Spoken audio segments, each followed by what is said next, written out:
Hello बच्चों, good morning. चलिए आज हम लोग क्लास 12 इलेक्ट्रोस्टैटिक्स का अगला लेक्चर हम लोग स्टार्ट करते हैं ना। हम लोग हिंदी मीडियम के लेक्चर पढ़ रहे हैं, है ना। चलिए, तो पिछले क्लास में हमने क्या पढ़ा था वो सब थोड़ा डिस्कस कर लेते हैं। पिछले क्लास में हमने इलेक्ट्रिक फील्ड निकालने के लिए सिखाया था ड्यू टू डायपोल। किसकी वजह से? डायपोल, यानी द्विध्रुव की वजह से। हमने एक्सियल पोजीशन पे निकाला था, है ना। जैसे ये डायपोल था, यहाँ पे निगेटिव चार्ज, यहाँ पे पॉजिटिव चार्ज, बीच का डिस्टेंस था 12, है ना। तो इसकी वजह से हमने यहाँ पे निकाला था। तो क्या आया था? 1/4 पाई एप्सिलॉन नॉट 2p/r³ आया था, है ना। आज यहाँ पे निकाला था, सॉरी यहाँ पर निकाला था, तो वो क्या आया था? 1/4 पाई एप्सिलॉन नॉट p/r³। आज ना यहाँ निकालेंगे ना यहाँ निकालेंगे, कहाँ निकालेंगे? यहाँ, यानी कुछ थीटा एंगल पे, वो ना 90 हो ना 0 हो, तो एट एनी पोजिशन यानी किसी भी बिंदु पे निकालेंगे, है ना। इस चीज़ को आज हम लोग स्टडी करेंगे। और इसके बाद जो है हम लोग डायपोल को एक यूनिफॉर्म इलेक्ट्रिक फील्ड में रखेंगे और वहाँ पे हम लोग टॉर्क देखेंगे। क्या देखेंगे? टॉर्क देखेंगे। फिर उसके बाद रिंग की वजह से हम लोग देखेंगे, ठीक है। इतना चीज़ हम लोग को स्टडी करना है। तो चलिए हम लोग स्टार्ट करते हैं। तीसरा पॉइंट लिखिएगा,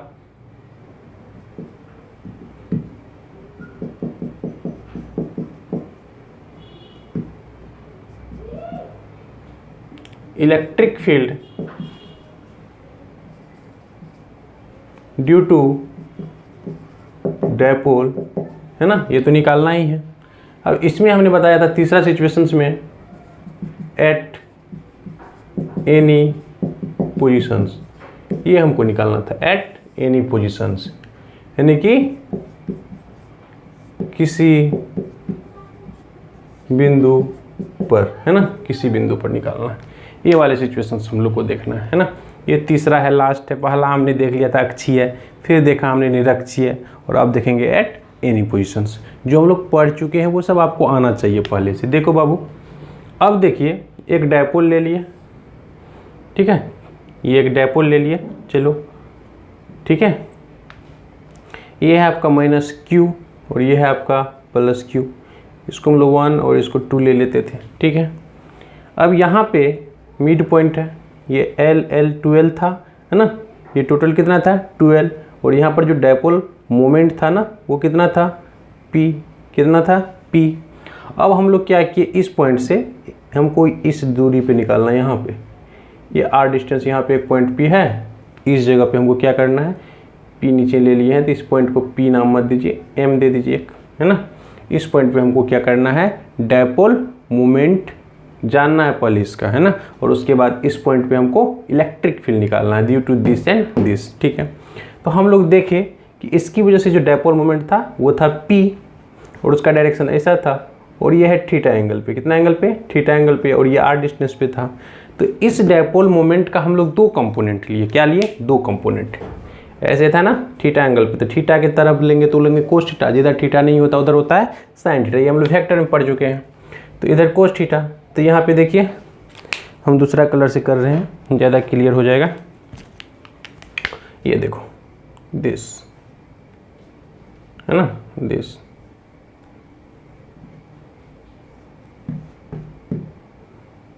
ये हो गया, है ना, ये हो गया। इसका नाम क्या दे दें?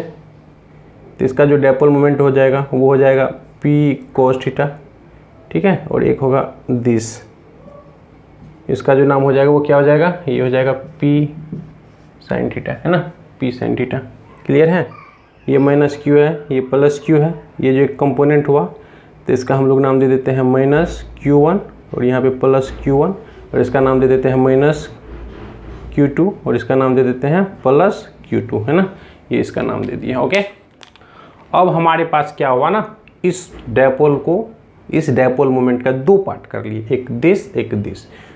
हम लोग जब भी कंपोनेंट लेते हैं ना, जब भी उसको तोड़ते हैं ना, तो 2 कंपोनेंट में तोड़ते हैं और दोनों के बीच का एंगल 90 होता है। तो देखो यहाँ पे एक इधर एक, दोनों के बीच का एंगल 90 डिग्री है। अब ये अपने आप में एक डायपोल हो गया और ये अपने आप में एक डायपोल हो गया। तो अब हमको क्या करना है?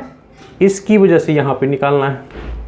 तो जब इसकी वजह से यहाँ पे हम निकालेंगे तो देखिए इसके लिए तो ये एक्सियल पोजीशन हो गया, और एक्सियल पोजीशन तो पहले हम लोग पढ़ चुका है ना। ये एक्सियल पोजीशन हो गया। और जब इसकी वजह से यहाँ पे निकालेंगे तो इसके लिए क्या हो गया? ये 90 पे देखो इक्वेटोरियल पोजीशन से, तो इसकी वजह से निकाल लेंगे, इसकी वजह से निकाल लेंगे, है ना। इसकी वजह से जो होगा वो इस डायरेक्शंस में होगा, है ना, और वो क्या हो जाएगा, तो इसको हम लोग मान लेते हैं E1, है ना, और इसकी वजह से जो होगा तो इस डायरेक्शंस में होता है ना, इसको क्या मान लें हम लोग E2। ये दोनों के बीच का एंगल हो जाएगा 90, है ना, तो इसके बीचों बीच जो जाएगा इन दोनों का रिजल्टेंट आएगा ऐसा कुछ, दिस इज E, है ना, दिस इज E, ऐसा कुछ होगा, देखो ये ऐसा होगा, ठीक है बेटा, एक इधर तो इसका रिजल्टेंट ये, ठीक है। ये अल्फा होता है, ये भी निकाल लेंगे हम लोग। तो ये वाला जो डायपोल है इसकी वजह से ये एक्सियल पोजीशंस पे E1 निकला, और ये वाला जो था इसके लिए इक्वेटोरियल पे निकला। इक्वेटोरियल पे हम बताए थे जब माइनस प्लस होता था ना, ये माइनस प्लस इस डायरेक्शन में होता था, देखो इस डायरेक्शन में, और एक्सियल पे बोले थे दूर होता है तो दूर हुआ, ठीक है। इस चीज़ को आप लोग अच्छी तरह से डायग्राम को पहले बनाइए, है ना, डायग्राम बनाएंगे फिर हम लिखा देते हैं क्या सब किए हैं, और फिर उसका हम लोग आगे कैलकुलेशंस करेंगे, ठीक है। डायग्राम बनाइए पहले बढ़िया से।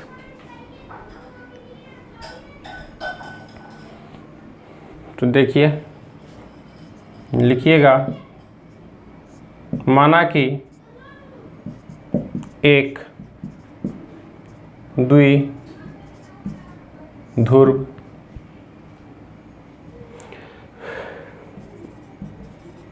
आघूर्ण P है ना,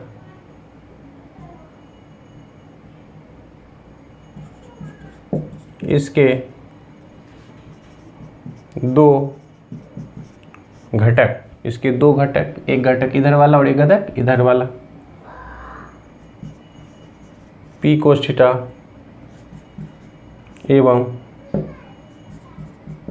P sin थीटा है, ठीक है। फिर हमें इस P के कारण, हमको इस P के कारण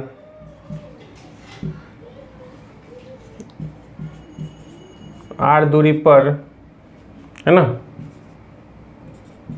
तथा थीटा कोण पर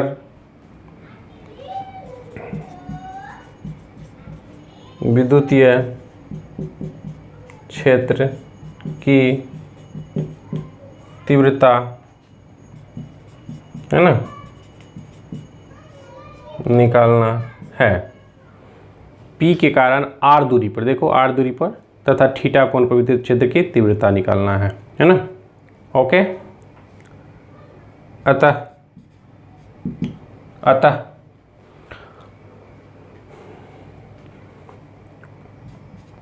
P cos थीटा घटक के कारण E1, ये तो एक्सियल पोजीशन हो गया ना, इसकी वजह से जो यहाँ पे होगा, देखो एक्सियल पोजीशंस पे है, तो एक्सियल पोजीशंस पे क्या होता है बाबू, तो ये होता है 1/4πε0 2p/r³, 2p/r³, यही होता था 1/4πε0 2p/r³। लेकिन यहाँ पे, वहाँ तो p था तो 2p लेते थे, लेकिन यहाँ p है क्या, नहीं, p cos थीटा, तो यहाँ पे लेंगे 2p cos थीटा/r³, है ना, 2p cos थीटा/r³, है ना। एवं P sin थीटा घटक के कारण, इसके कारण क्या हो जाएगा, पूरे लिख देते हैं, है ना, घटक के कारण E2, देखो P sin थीटा, इसकी वजह से क्या हो गया, इक्वेटोरियल पोजीशन, निरक्षीय स्थिति, है ना। देखिए ये ऐसा है और हम लोग इसके परपेंडिकुलर चल रहे थे, ये निरक्षीय स्थिति, ये था तो ये अक्षीय स्थिति हुआ। इसकी वजह से जो होता था वो कुछ ऐसा होता था, 1/4πε0 p/r³ होता था। चूँकि साइन थीटा तो यहाँ साइन थीटा लगा दो, है ना, साइन थीटा लगा दीजिए। यहाँ तक कोई दिक्कत है तो बताइए, नहीं है तो नोट कीजिए, आराम आराम से करना बाबू, फिर से समझाते हैं, है ना, आराम आराम से, कोई जल्दी नहीं है। अब ई नेट निकालना है। ई नेट इक्वल टू क्या हो जाएगा, ई नेट इक्वल टू हो जाएगा E1 square plus E2 square, है ना, E1 square plus E2 square. इसमें किसी को डाउट नहीं होना चाहिए। दोनों के बीच का एंगल 90 डिग्री है, तो आप इस तरह से इसको कर सकते हैं। इन दोनों वैल्यू को यहाँ पे बैठाइए, जो आने का होगा आ जाएगा, है ना। यहाँ तक नोट कीजिए। फिर से समझना है तो एक बार देखिए, यहाँ पे ध्यान दीजिए। ये है बाबू -q और ये है +q। हमने ऐसे नाम दे दिया 1 2, है ना। इसको नाम दे दिए 1 और इसको नाम दे दिए 2, ठीक है। अब देखो, इसकी वजह से जो डायपोल मोमेंट था P था। अब हमको ना यहाँ पे निकालना है ना यहाँ पे निकालना, हमको थीटा एंगल पे निकालना है। तो हमने क्या करा, इसका 2 कंपोनेंट तोड़ लिया P का। एक थीटा एंगल पे, तो जिधर थीटा होता है उधर cos theta, this is P cos theta, है ना। और एक इधर, तो ये क्या है आपका, ये P साइन थीटा हुआ। अब क्या किए, ये छोटा सा जो डायपोल लिए हैं इसकी वजह से यहाँ पे, तो इसके लिए तो एक्सियल हुआ ना, तो 1/4 2p/q। चूँकि ये P कोस थीटा है इसलिए यहाँ पे कोस थीटा लगा दिया, है ना।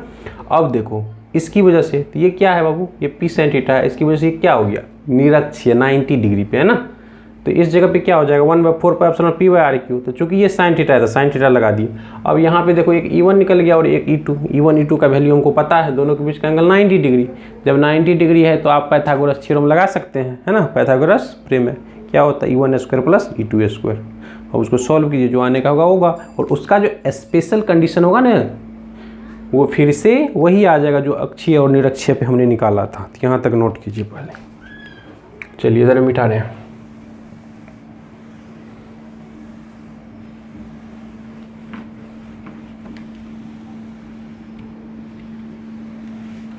देखो बाबू, अब क्या करना है इसमें, ई नेट इक्वल टू, देखो बाबू E1 क्या था, तो 1/4 है ना। यहाँ पे 2p cos θ/r/q, है ना। और इसका होल स्क्वायर, है ना।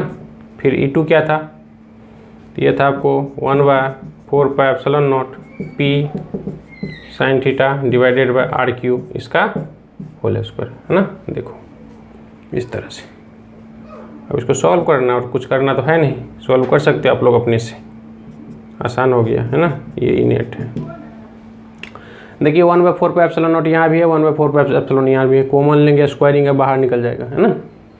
ऐसे देखो यहाँ से हम लोग कर लेते हैं, एक स्टेप और चल लेते हैं। बहुत बच्चे को परेशानी होता होगा, है ना, कैलकुलेशन में भी। तो 1/4 का स्क्वायर वहाँ पर भी है, यहाँ पर भी है। देखो P यहाँ भी है, वहाँ भी R/Q यहाँ भी है, वहाँ भी है। तो यहाँ से हम लोग 1/4 p/r/q, इसको हम लोग इसका स्क्वायर कॉमन ले लिए। जैसे ही कॉमन लेंगे तो अंदर में क्या बचेगा, तो यहाँ से सब कुछ आ गया, सिर्फ और सिर्फ आपको बचा 2 cos θ का स्क्वायर प्लस, और वहाँ पे क्या बचा, वहाँ sin θ यानी sin स्क्वायर थीटा, है ना। इस तरह से कोई दिक्कत, सॉरी इसका होल स्क्वायर था ना, इसका होल स्क्वायर था। होल स्क्वायर करोगे तो क्या हो जाएगा 4 cos स्क्वायर थीटा, और उसका होल स्क्वायर करोगे तो sin स्क्वायर थीटा, ठीक है। अब ये वाला पार्ट देखिए, यहाँ पे होल स्क्वायर है, बाहर निकल जाएगा तो स्क्वायरिंग हट जाएगा, है ना। तो स्क्वायरिंग हट जाएगा। चलो बाहर निकाल लेते हैं, है ना। तो बाहर निकालिएगा तो क्या आएगा बाहर, 1/4 p/r/q। स्क्वायर है तो बाहर निकल गया। अब रूट अंडर क्या बचा, रूट अंडर बचा 4 cos square theta plus sin square theta. फिर से इसको लिखोगे, ये हो जाएगा 1/4 है ना, ये है ना, ये हो जाएगा। और यहाँ पे हो जाएगा p/r/q। और अंदर में देखो बढ़िया से, यहाँ पे 3 cos स्क्वायर थीटा, अब प्लस cos स्क्वायर थीटा लिख सकते हैं क्या, 4 cos स्क्वायर थीटा है तो 3 + 1 4 लिख सकते हैं, अब प्लस sin स्क्वायर थीटा। तो देखिए ढंग से, ध्यान से देखिए, ये दोनों क्या है, cos square theta plus sin square theta क्या होता है, 1 होता है। क्या होता है, 1 होता है। इस तरह से फाइनली जो आपका आंसर आया ई नेट, ये आ गया आपको 1/4 यहाँ पे p/r/q, है ना। और ये अंदर में जो आया, ये आया आपको 3 cos स्क्वायर थीटा प्लस 1, है ना। ये आपका फाइनल आंसर आया एट एनी पोजिशंस वाला। लिखिए इसको, यहाँ तक छापिए। कैलकुलेशन था, कुछ खास था नहीं। ठीक है, नोट कीजिए इसको, ये कैलकुलेशंस था। देखो कोई दिक्कत है तो बोलो। इसमें थीटा 0 कीजिएगा तो अक्षीय कंडीशन वाला आ जाएगा, और 90 करोगे तो निरक्षीय वाला आ जाएगा, क्योंकि हमने एट एनी पोजीशन लिया। थीटा का वैल्यू आप घटा के 0 भी कर सकते हो, इसको ऐसे कर सकते हो, फिर ऐसे कर सकते हो, है ना। तो 0 और 90 आप ले सकते हो। यहाँ तक आइए पहले, बहुत अच्छा डेरिवेशन है।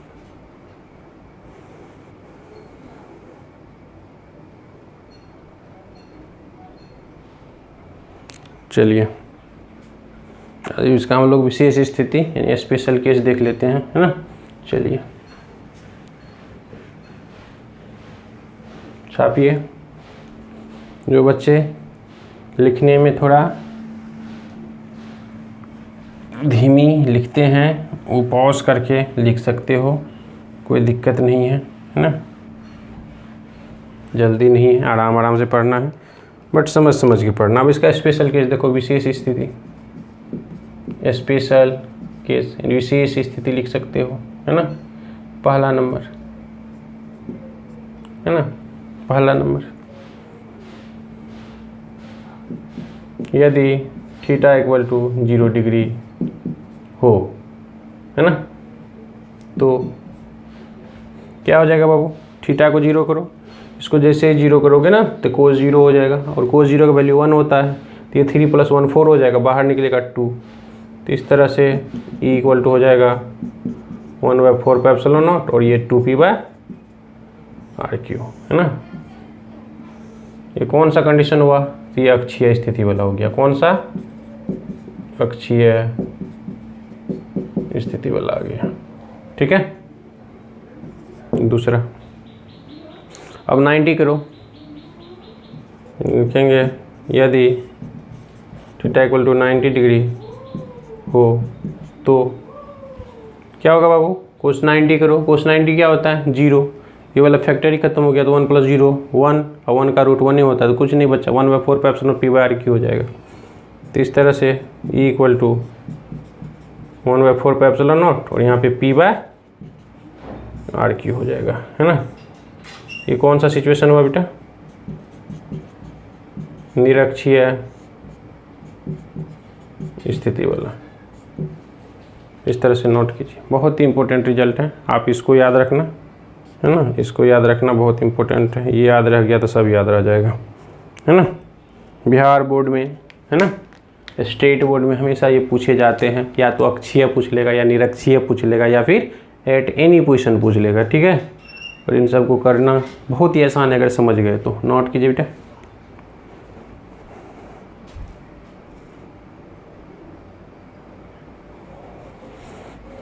चलिए आगे देखते हैं, हो गया, मिटा दो, ठीक।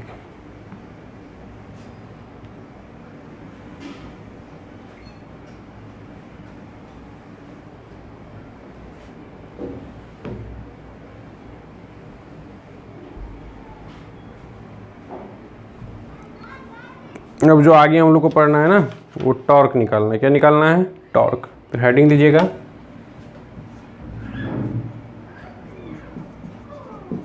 टॉर्क एक्टिंग ऑन डायपोल, है ना, इन यूनिफॉर्म इलेक्ट्रिक फील्ड, है ना।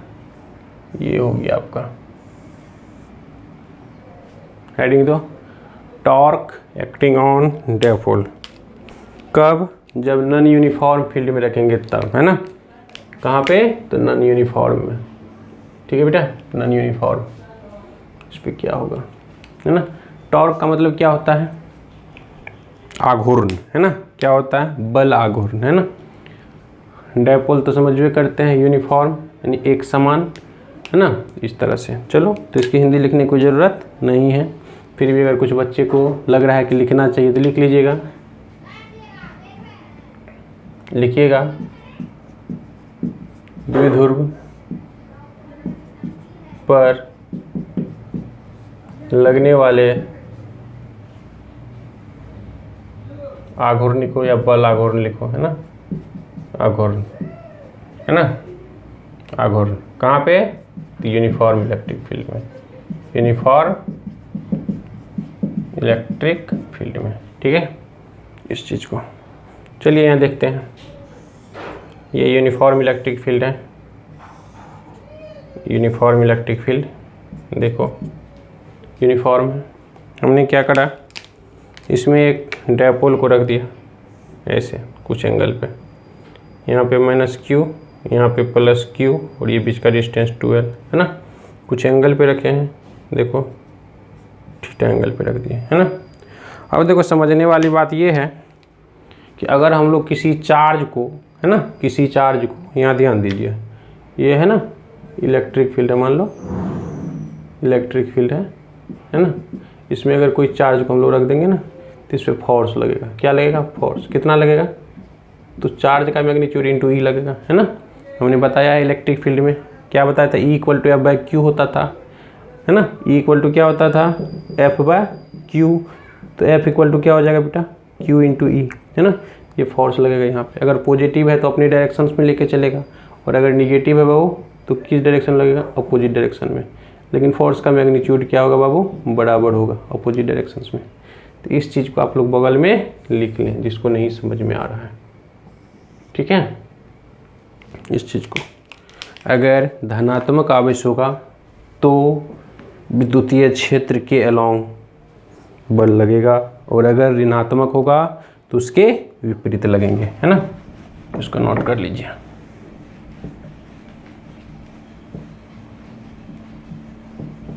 चलिए ओके, वो समझिए। अब देखो समझने वाली बात यहाँ पे क्या है, ये पॉजिटिव है तो इस पर किधर लगेगा, इधर क्या लगेगा, Q × E, और ये निगेटिव है इस पर किधर लगेगा, इधर क्या लगेगा, Q × E, है ना, क्या लगेगा, Q × E। ये 12 है तो इसका दो कंपोनेंट होगा, एक होगा इस डायरेक्शन में और एक होगा इस डायरेक्शन में। ठीक है, तो जो इस डायरेक्शन में होगा ना वो होगा 12 cos थीटा, और जो इस डायरेक्शन में होगा वो होगा 12 sin थीटा। जिधर थीटा होता है ना, एक्चुअली ये यहाँ पे है, ये देखो ये इस डायरेक्शन, ये यहाँ पे होगा। ठीक है, तो उसी को हम लोग वहाँ पे लिए। ठीक है, ये डायरेक्शन है ना, इसी को यहाँ पे, तो जितना यहाँ पे उतना वहाँ पे। ये भी आपका क्या है, 12 cos थीटा, तो इसकी ज़रूरत नहीं है। तो जो यहाँ है वही यहाँ, ये दोनों बराबर है ना, इस तरह से।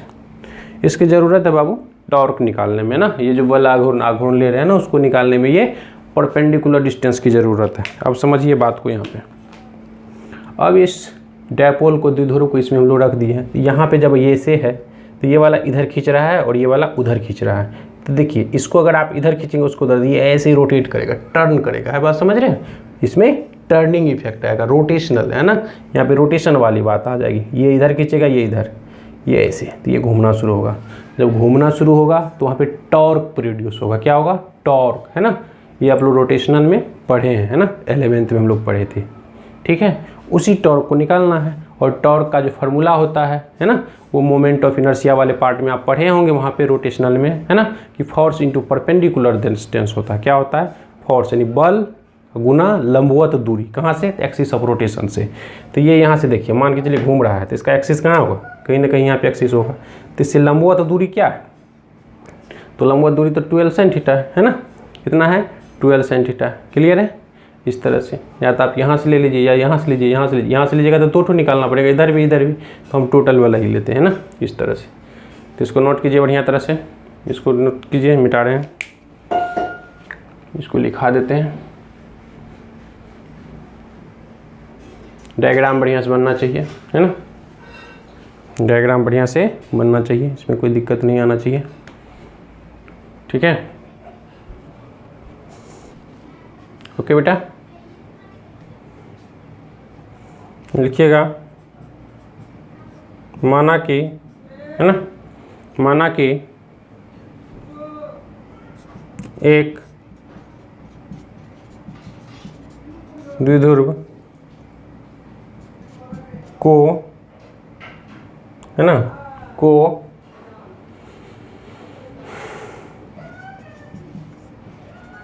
यूनिफॉर्म इलेक्ट्रिक, है ना, यूनिफॉर्म हिंदी में ही लिख लो,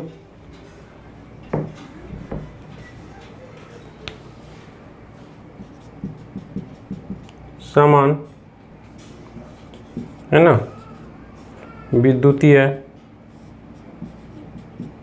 क्षेत्र में थीटा कोण, है ना, थीटा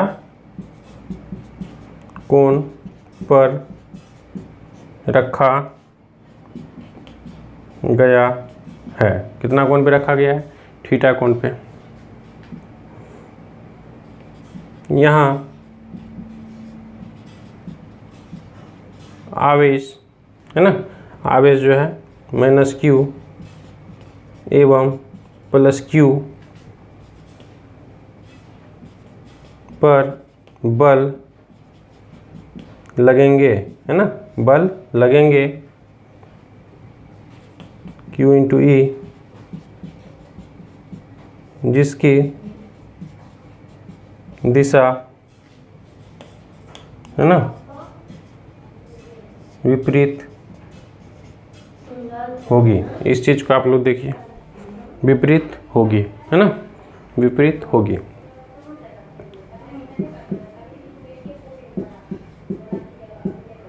दिशा विपरीत होने के कारण डायपोल घूमेगी। क्या होगा? घूमेगी। अतः बल आघूर्ण कोष्ठ में टॉ, टी लिख सकते हो घुमा के, है ना, जैसे घूमेगा तो वहाँ पे बल आघूर्ण होगा, यानी आघूर्ण लगेगा, बल आघूर्ण उत्पन्न होगी, है ना, होगी। अब जो बल आघूर्ण होगा ना, उस चीज़ को हम लोग लिखते हैं, तो लिखेंगे हम जानते हैं, है ना, क्या जानते हैं? बल आघूर्ण यानी कि टॉ इक्वल टू क्या होता है बाबू? Force into perpendicular distance. तो ये परपेंडिकुलर का साइंस है ना, परपेंडिकुलर, यहाँ पे लिखो दूरी या डिस्टेंस, है ना। तो इस तरह से टॉ इक्वल टू फोर्स क्या बाबा? फोर्स है क्यू इंटू ई, और परपेंडिकुलर डिस्टेंस कितना है? दिस, है ना। तो ये हो जाएगा 12 sin थीटा। देखो बाबू ऐसे समझिएगा, ये ऐसे है ना, ये ऐसे है, ये घूम रहा है ना, तो ये यहाँ से घूम रहा है, तो यहाँ से परपेंडिकुलर डिस्टेंस क्या होगा? ये बात समझ रहे? ये नहीं होगा, ये ऐसे ही घूम रहा है, ठीक है, ऐसे क्यू इंटू साइन थीटा। और देखो क्यू इंटू 12, तो क्यू इंटू 12 क्या होता है बाबू? ये हम लोग पढ़े हैं, क्या पढ़े हो याद कीजिए, द्विध्रुव, है ना। क्या होता है? डायपोल मोमेंट, है ना, डायपोल मोमेंट, द्विध्रुव आघूर्ण, है ना। तो इस तरह से टॉ इक्वल टू क्या हो जाएगा? इस तरह से पी लिखेंगे क्यू इंटू 12 की जगह, और यहाँ बच गया ई, तो Q P E sine theta. तो इस तरह से आप यहाँ तक पहुँच सकते, कोई दिक्कत वाली बात नहीं। ये हुआ टॉर्क। क्या हुआ? टॉर्क। अच्छी तरह से नोट करें, ठीक है।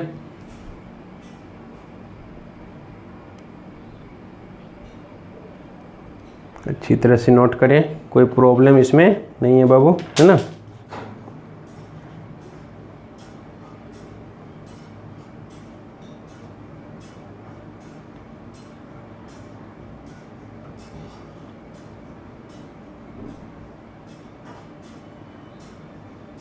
ठीक है, आगे देखो, इसको मिटा देते हैं।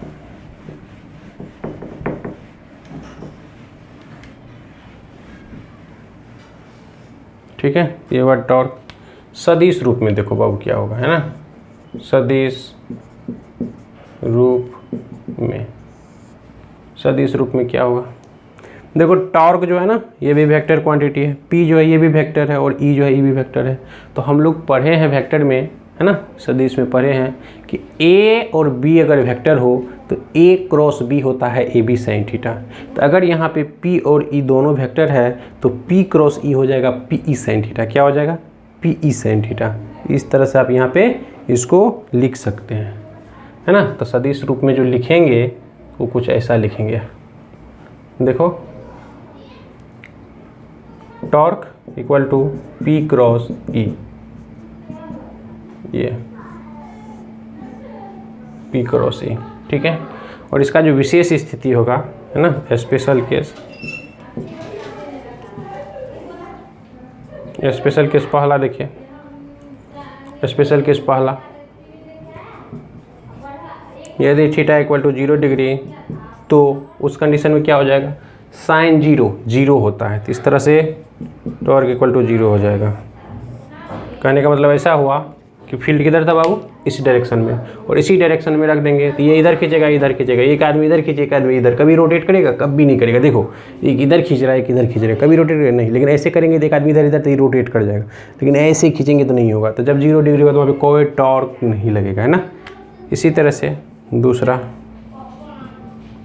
यदि थीटा इक्वल टू 90 हो तो क्या हो जाएगा, यहाँ पे लिखो हो तो टॉर्क इक्वल टू क्या हो जाएगा, देखो PE साइन थीटा, तो यहाँ पे क्या हो जाएगा 90 डिग्री, साइन 90 क्या होता है बाबू, +1, तो इस तरह से टॉर्क इक्वल टू हो जाएगा PE। साइन का वैल्यू 1 जो होता है ना मैक्सिमम होता है, इस तरह से ये भी मैक्सिमम होगा, तो ये महत्तम वैल्यू है, क्या है, ये महत्तम वैल्यू है। इस चीज़ को आप याद रखेंगे दोनों कंडीशन को, है ना। 0 या 180 भी ले सकते हो, कोई दिक्कत नहीं है। इस डायरेक्शन में रहेगा, इस डायरेक्शन में रहेगा तो कोई इफेक्ट नहीं पड़ने वाला, लेकिन जब ऐसे रहेगा और ऐसे इलेक्ट्रिक फील्ड रहेगा, देखो इलेक्ट्रिक फील्ड ऐसे, तो इस जगह पे देखिए यहाँ पे इधर और यहाँ पे इधर, तो मैक्सिमम फोर्स का एक्सपीरियंस करेगा और टर्निंग इफेक्ट भी ज़्यादा होगा। तो इस तरह से आप टॉर्क का फार्मूला याद रखेंगे, P क्रॉस E, है ना, PE साइन थीटा। महत्तम कब होगा, जब 90 डिग्री पे होगा, और मिनिमम 0, है ना। ये सब चीज़ को आप अच्छी तरह से ध्यान रखिए। इसी का हम लोग स्थिति ऊर्जा, पोटेंशियल एनर्जी देखेंगे, लेकिन वो पोटेंशियल चैप्टर में जाकर पढ़ेंगे, यहाँ नहीं पढ़ेंगे, है ना। चलिए, तो इसके बाद हम लोग रिंग वाला देखते हैं, तब तो इसको बढ़िया से नोट कीजिए, आप लोग नोट कीजिए।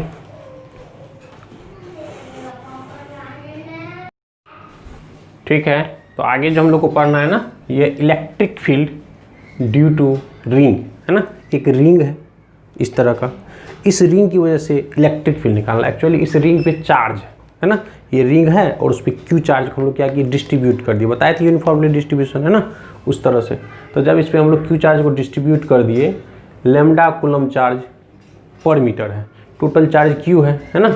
और ये ऐसा नहीं है कि ऐसा है और यहाँ पे निकाल रहे हैं, हवा में तो नहीं निकालेंगे ना, इसके लिए ऐसे रखें, इस तरह से ये रखा हुआ है ना। ये जो डायग्राम बनाए हैं हम ऐसे बनाए 3D में, और इसकी वजह से जब ऐसा है, कुछ ऐसा समझो, ये एक्सिस है और ऐसे, तो इस पर हम लोग यहाँ पे निकालना है, रिंग यहाँ पे है और यहाँ पे निकालना है, तो वही किए हैं। इसका रेडियस क्या है, R है, इस पर क्यू चार्ज डिस्ट्रीब्यूटेड है, ये छोटा सा एलिमेंट लिए है और इसकी वजह से यहाँ पे निकाल रहे हैं हम लोग। ये x दूरी पे आपको फील्ड निकालना है ना, तो यहाँ से ये x है, ये R है, तो ये क्या हो जाएगा, √100x² + R²। Total charge Q है, ये छोटा सा पार्ट dl में dq है, क्या है, dq की वजह से यहाँ पे de फील्ड होगा, है ना।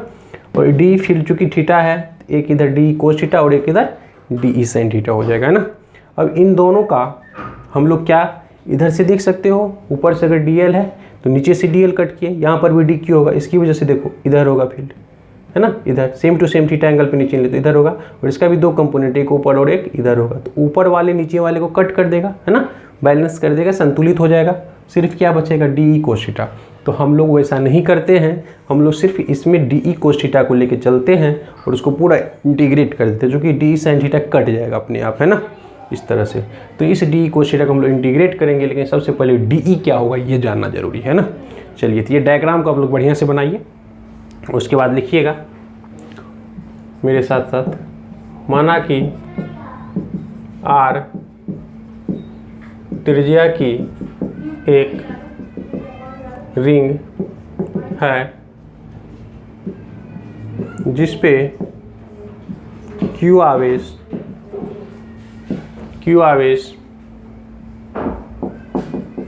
वितरित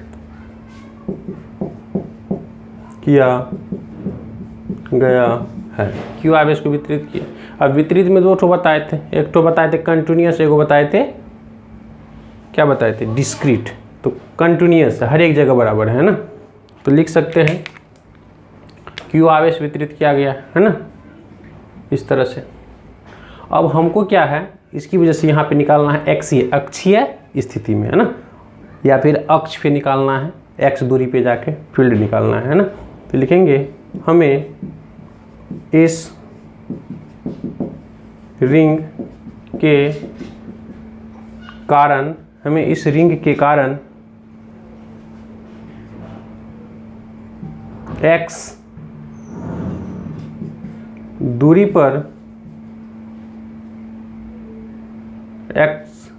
पर है ना, कोमा अक्ष पर E का मान निकालना है। इस रिंग की वजह से x दूरी पर अक्ष पर हमको E का मान निकालना है ना। ओके, कोई दिक्कत नहीं। तो हमने एक अल्पांश या एलिमेंट बोल सकते हो, है ना, अल्पांश या फिर एलिमेंट dl लिया, जिस पे आवेश dq, हाँ कोष्ठ में लिख लीजिए dq होगा क्या, तो लैम्डा कूलम पर मिनट है ना, तो इस तरह से dq हो जाएगा q/2πr इंटू dl, है ना, जिस पे आवेश dq है ना। अब इसके कारण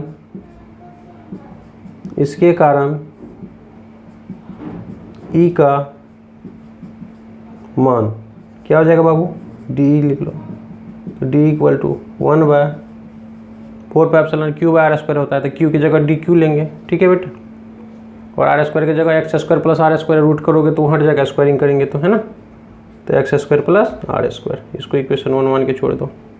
ये डी का वैल्यू हो गया, है ना, ये डी का वैल्यू हो गया। अब देखिए क्या बात है, डी का दो घटक कौन सब है, पहला डी कोशिटा एवं दूसरा डी साइन थीटा है, ठीक है। इसमें डी साइन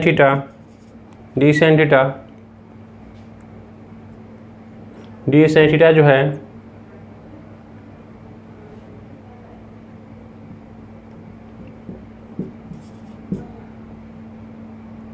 लिखिएगा कैंसिल आउट हो जाएगा, और कोष्ठ में लिखिएगा ड्यू टू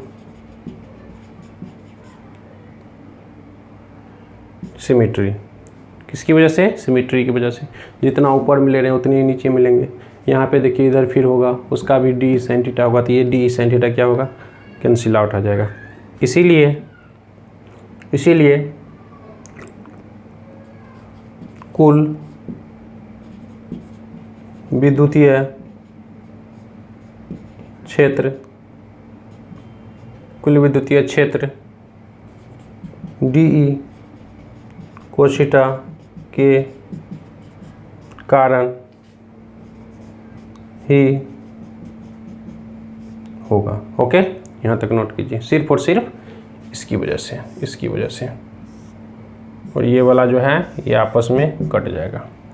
ऐसे समझो, कैसे कटेगा इसको आप समझा सकते हैं। बोलेंगे जितना ऊपर मिली है ना उसी तरह से नीचे में एक घटक लेंगे, यहाँ पर एक छोटा सा एलिमेंट लेंगे, अल्पांश लेंगे, इसमें भी DQ चार्ज होगा, ये थीटा है तो ये भी थीटा पे होगा यहाँ पे, तो ये इधर होगा DE, इसका एक इधर होगा DE साइन थीटा और एक इधर DE कोस थीटा, तो DE कोस थीटा ऐड हो जाएगा और DE साइन थीटा कट जाएगा। उसी तरह यहाँ पे लो, फिर यहाँ पे लोगे तो वो हमेशा कटते रहेगा ना, इस तरह से। चलिए बेटा इसको नोट कीजिए। ओके ठीक, तो इस तरह से विद्युतीय क्षेत्र किसकी वजह से होगा, DE कोस थीटा की वजह से। आप लो स्क्रीनशॉट लेके इसको रख सकते हो, पॉज करके लिख सकते हो, कोई दिक्कत नहीं है, ठीक है। अतः कुल विद्युतीय क्षेत्र क्या हो जाएगा बाबू, E equal to D cos theta, इसको इंटीग्रेट कर दो, है ना, इसको इंटीग्रेट कर दीजिए। यहाँ से लिखेंगे समीकरण 1 से, यहाँ से क्या कर सकते हो बेटा, E इक्वल टू डी की जगह क्या करोगे 1/4πε0 D Q by X square plus R square, और यहाँ पे लिखेंगे कोस थीटा। नीचे मिटा देते हैं, ये डी के बदले लिख दिए।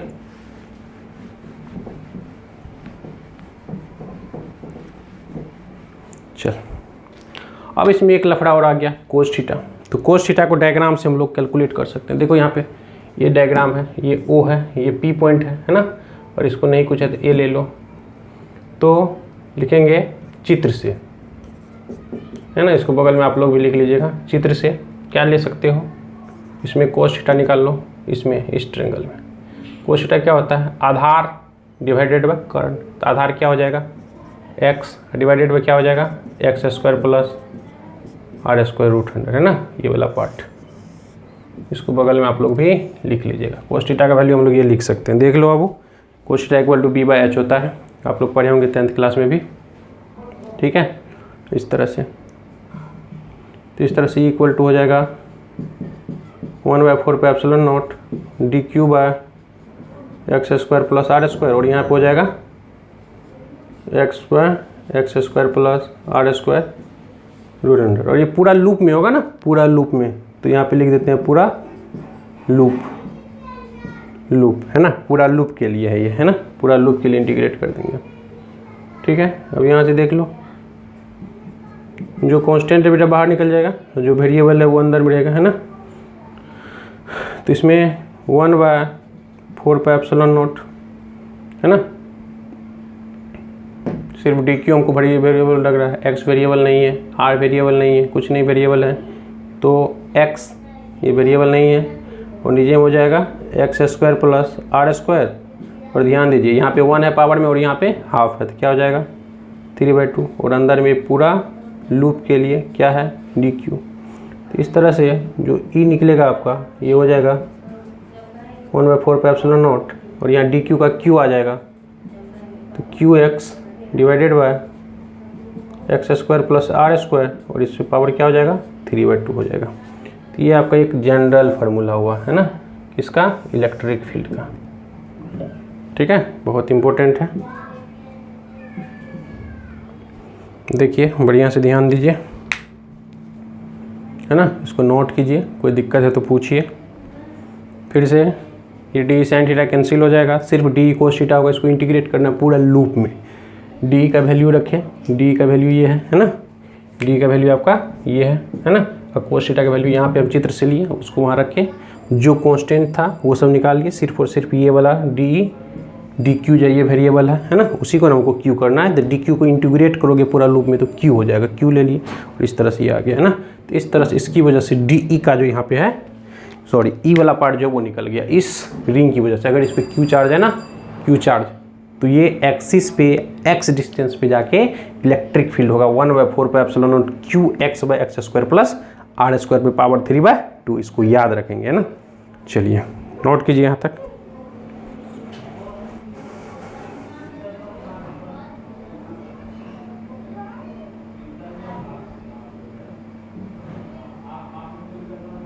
चलिए नोट कर लिए होंगे, पॉज कीजिए, स्क्रीनशॉट लीजिए, जैसे भी हो नोट कीजिए आराम से। अब देखिए ये आपको जनरल फार्मूला हुआ, याद होना चाहिए आपको, ओके। अब देखो बेटा इसका स्पेशल केस, ये आपका रिंग है ना। मान लेते ये एक्स यहाँ नहीं, यहाँ पे आ गए, सेंटर पे अगर आ गए, केंद्र पे, तो क्या होगा। तो ऐसे तो हम लोग को दिखाई पड़ रहा है ना कि अगर एक रिंग ले लें तो सेंटर पे इसकी वजह से इधर, इसकी वजह से इधर, इसकी वजह से इधर, इसकी वजह से इधर, तो हमेशा कट जाएगा, वो जीरो होगा, है ना। जैसे रिंग पे देखो चार्ज हर जगह है ना, तो सेंटर पे करेंगे तो इधर, फिर इधर, फिर इधर, फिर इधर, हमेशा वो कहीं ना कहीं कट जाएगा, है ना। फिर भी देख लेते हैं स्पेशल केस, विशेष स्थिति करके लिखेंगे आप लोग, या स्पेशल केस करके, है ना। पहला नंबर लिखेंगे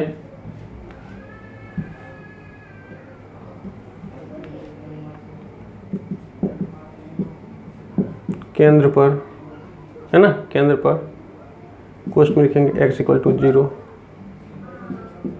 हो तो x को 0 कीजिए, x जैसे 0 कीजिएगा 0 से सब मल्टीप्लाई होकर ख़त्म हो जाएगा। क्या हो जाएगा बेटा? तो ये हो जाएगा इक्वल टू 0। इसको बगल में हम समझा रहे हैं यहाँ पे, देखो यहाँ पे ध्यान दो, ध्यान दो, ये एक रिंग बना लिए है ना, ये एक रिंग बना लिया। तो ये वाला पार्ट जो है और ये वाला पार्ट दोनों अपोजिट में है, इसकी वजह से जो फील्ड होगा इधर होगा और इसकी वजह से जो होगा इधर होगा, ये दोनों आपस में कट जाएगा। इसी तरह से यहाँ पे लो, फिर यहाँ पे लो, इसकी वजह से इधर और इसकी वजह से इधर, ये भी कट जाएगा। इस तरह से 0 ही होगा, सेंटर पे हमेशा 0 होगा। दूसरा, अब मान लेते ये x बहुत दूर है, तो बहुत दूर होगा तार से तो छोटा होगा ना, ये रिंग छोटा सा है और बहुत दूर चलेगा, मान लो 100 किलोमीटर चलेगा। तो क्या करेंगे, लिखेंगे यदि x बहुत बड़ा हो r से, तो अगर बहुत बड़ा है तो ये x square plus r square क्या हो जाएगा, x बहुत बड़ा है r बहुत छोटा है, तो बहुत छोटा नंबर को ऐड करो तो लगभग में आप x स्क्वायर ही लिखोगे, है ना, लगभग में x स्क्वायर ही लिखोगे। तो इस तरह से देखिए a इक्वल टू क्या हो जाएगा 1/4 पाई एप्सिलॉन नॉट और qx डिवाइडेड बाय, इस जगह पे हम क्या लिखेंगे x स्क्वायर, पावर में क्या हो जाएगा बेटा 3/2, 2 से 2 कट जाएगा, है ना, 2 से 2 कट जाएगा। देखो ध्यान से,